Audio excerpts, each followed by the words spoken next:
കണക്കിൽ 305 കോടി രൂപ കാണിച്ചിരുന്നാലും കൊടുങ്ങല്ലൂർ നിയോജക മണ്ഡലത്തിന് ഊതി വീർപ്പിച്ച ബലൂൺ ബജറ്റാണ് ലഭിച്ചതെന്ന് യൂത്ത് കോൺഗ്രസ് കൊടുങ്ങല്ലൂർ മണ്ഡലം പ്രസിഡന്റ് ഹക്കീം ഇക്ബാൽ ആരോപിച്ചു.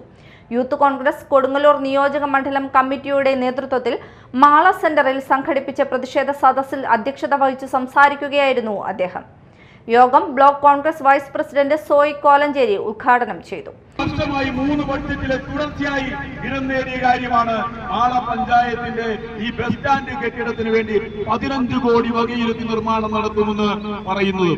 അങ്ങനെ ഏത് കാര്യമെടുത്താലും അങ്ങനെ ചെയ്യുമ്പോൾ ഞങ്ങൾക്കൊരു അഭ്യർത്ഥിക്കാനുള്ളത്, ഞങ്ങളുടെ ഈ ധർണ, യൂത്ത് കോൺഗ്രസിന്റെ ഈ ധർണ ഇവിടെ നടക്കുമ്പോ ഇതിന്റെ തൊട്ടു പിന്നില് മാളയിലെ ചരിത്രം പേറുന്ന ഈ മാള ടൗണിലെ ഏറ്റവും പ്രധാനപ്പെട്ട ഈ ടൗണിന്റെ ഫേസ് എന്ന് പറയാവുന്ന ഈ സിനഗോഗ് നീലപ്പായിട്ട് തിരിച്ചിരിക്കുന്ന ഈ സിനഗോഗ്, ആ സിനഗോഗിന്റെ മേൽക്കൂര ഒന്ന് ആ ഷീറ്റൊന്ന് മാറ്റി പൊയ്യ ഗ്രാമപഞ്ചായത്ത് പ്രസിഡന്റ് ഔസേപ്പച്ചൻ ജോസ് മുഖ്യപ്രഭാഷണം നടത്തി. Shandy Joseph Thattakath, advocate VS Arun Raj, Aman Ansar, Anoop Anappara, Chandu Palliyil, Jinesh PR, Rahul Gopalakrishnan, Shindo Edattukaran എന്നിവർ യോഗത്തിൽ സംസാരിച്ചു.